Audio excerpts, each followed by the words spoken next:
Kev have a product called carrot seed oil. Okay? All right, Kev. You on, Kev? I'm on. How you doing, everyone? Happy New Year's. Thank you. How's it doing today? Good. Doing well. Thank you guys for inviting me today. It's such an honor and a blessing. Today I bring forth to you carrot seed oil. My brand is called Ingodwetrust because I'm a man of God. Carrot seed oil is for hair and skin. So it's antifungal, kills bacteria and odor, which is important because if you're walking around, moving around, it actually kills the odor. It's also antioxidant, which allows the blood and oxygen to flow through your hair follicles. This is important because if you're wearing a Caesar, if you're locking, braiding, weaving, or when it natural, it actually activates the 4 stages of hair. So you could use it for your hair, you could use it for your skin. This is a big accomplishment. Why? It's light, it smells good. And right now I'm about to give you a sample. My knowledge, I think it's lighter than castor oil and it smells better than wildgrown. Today I'm gonna give you 2 examples. One is lavender breeze and one is fruit punch guava. Should I rub it? Yeah, you can rub it and then you can take a smell. Would you prefer fruit punch or lavender? Check out the fruit punch.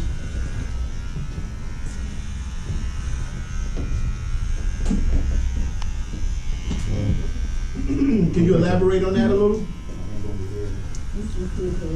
So, a lot of people sometimes may have braids and that be going through certain things.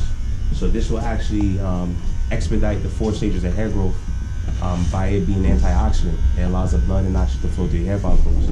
So for example, one thing it did for my brother was he had cancer, his hair was falling out, and it actually increases the 4 stages of hair growth, which made his hair grow back. He was able to reattach his locks again, which was really important. So people that got bald spots and stuff like that? Anybody that has bald spots, if you have any fungus, ringworms, if you have, what's called any other... So it'll kill wingworms too? Yes, because it has oregano in it. It's carrot seed oil for oregano. Fruit punch and guava?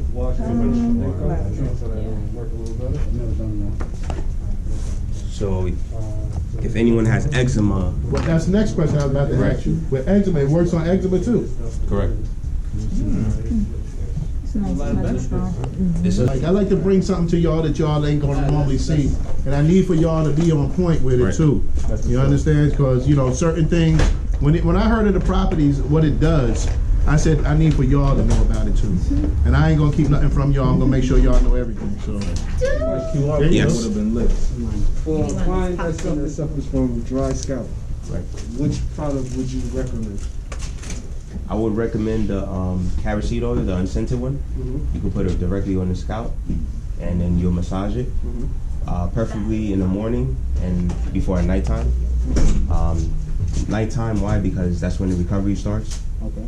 And then in the morning, right before your shower cap, you can put it on. That's when the heat starts penetrating, so it'll actually work down the shaft. So you can also use the oils for like You can use the scented ones too. As well. scented ones for Yeah. deep conditioning as well? Yeah, you can do a heat treatment with it. You can warm it up, do a heat treatment. That's what I'm treatment. There you go. I recommend they have their barber or their hairstylist massage it on their scalp, do a massage. They could put it on their edges if it's a female.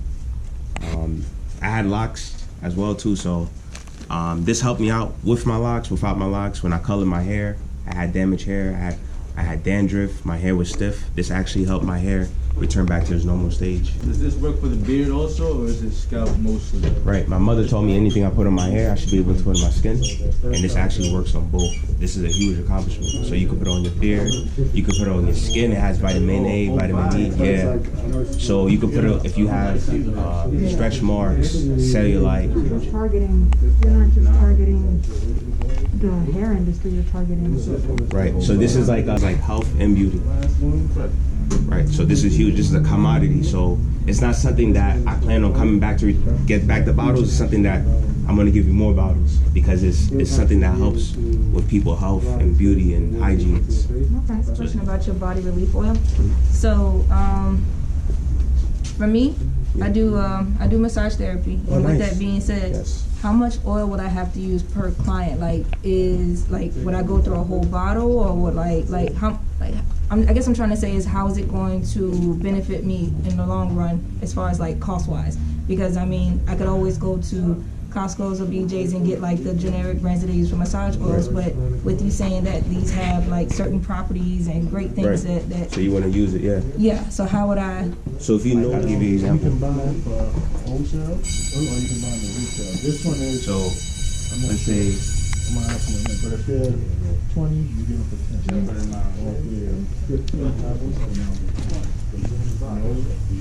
So you see how light It spreads a lot too. it spreads up around. So it doesn't disappear like or like absorb like lotion. It's actually good question. It's actually cold press, extra virginal, unrefined. Okay. So it actually give you the full nutrition. Those nutrition can actually remove radiation from your body, as well as from your cell phone and from the microwave. So it's actually, this is a huge thing because it's light, it smells good, it shines. The shine is gonna stay there It doesn't come off as greasy either. So. throughout. Yeah. Size or do you sell it in larger bottles? Because like I said, for me, it would make more sense if I could just pump it out and then go from there as opposed to doing little drops per So customer. what we could do is eventually I want to branch off and start doing like 2 ounces, 4 ounces. Okay. So if it's something that consistently selling out, then we could work something out. I do have 8 ounces, but preferably I think it will be like 2 ounces to 4 ounces. Okay. So we'll definitely talk and chat more, and then you let me know exactly more of your preference. Yes, I do. I ship, and we do deliver to as well.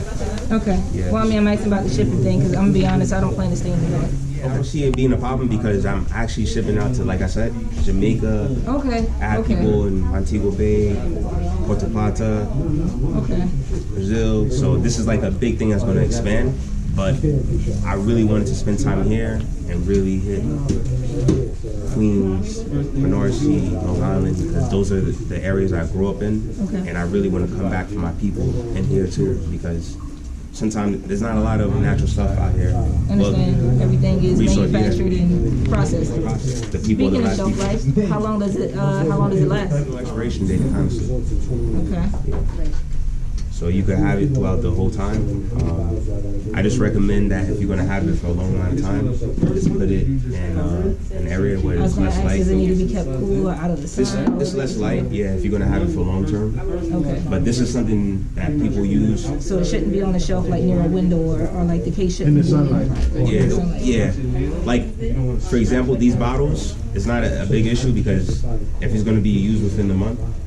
But if you plan on having it, like, oh, I'm not gonna touch these, these are gonna be for next June or next then yeah, keep it nice, yeah, right. Okay. So what are you doing in terms of sustainability? In terms of sustainability with the bottles, like personally, I grew up participating in like Habitat for Humanity in high school and stuff like that. So I'm not like a green geek, but definitely like you're doing glass, right? But are you in terms of sustainability, how are you going to try, because that's the big if, to avoid using plastic and things that are going to degrade in the world that are going to affect it negatively? Is that something that you've ventured into yet, or? What I'm doing right now with my team, we're actually looking up more things because we're looking on expanding and having mass production.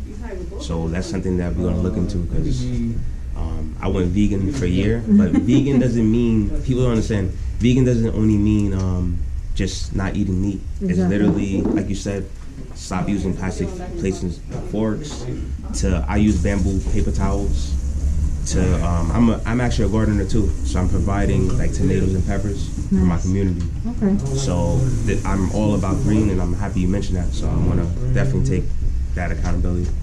Good. Yeah. Good. Appreciate that. Of course. So One more thing. So I also do facials too.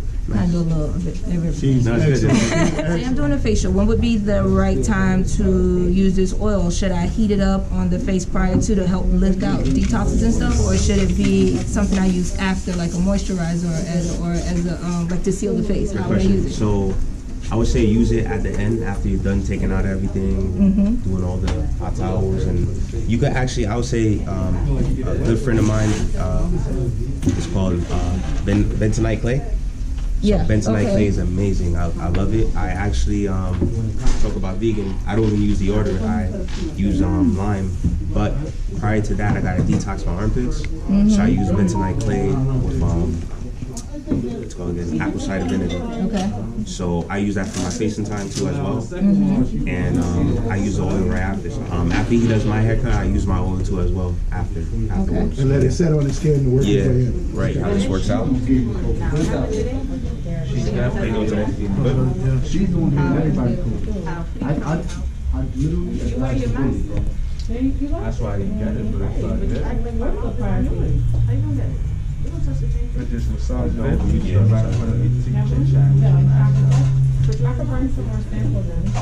the only thing that saved me. That's why I'm here. But like I said,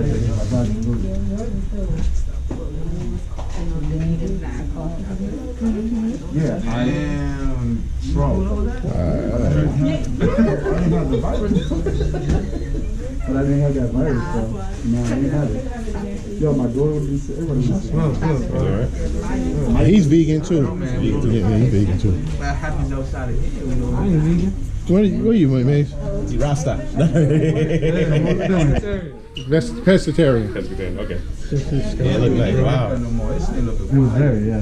Very Yeah, good. he has a very good section. Yeah. Massage it. It's just a scalp. Oh, so now you just Once massage you it start to be into able to the take care of scalp. it, it'll be good. All right, so, one, you sit in the back of your chair. You're going to drape it for the haircut. Grab the blow dryer so you can blow dry a little bit. See the scalp now? Scalp look way healthy. Scalp Way look good? better. Yep. Way better Way than better. what it was. Oh, way better. Way better. Yeah, it was Just very- after that wash, you needed Yep. that. Yeah. Pete, you in the business, Pete. So what did you take those off? There you go. Helping people one by one, man. I love it. Yes, sir. go. Well, For they can business. visit me here at the Barber and Beauty Institute in New York. Come here, ask Mr. Hicks. What's the address? 266 Greenwich Street in Hempstead, New York. Nice. And you need a license for barbering, you need anything for deal with barbering, cosmetics or whatever, come here. Okay. Okay? We have a 7-month course too. You can sign up and become a master licensed barber in 7 months. Okay? Thank you so much, man. And I appreciate you, Kev. Appreciate it. God bless you. God Happy bless New you. Year's. Thank you, brother. Thank you, man.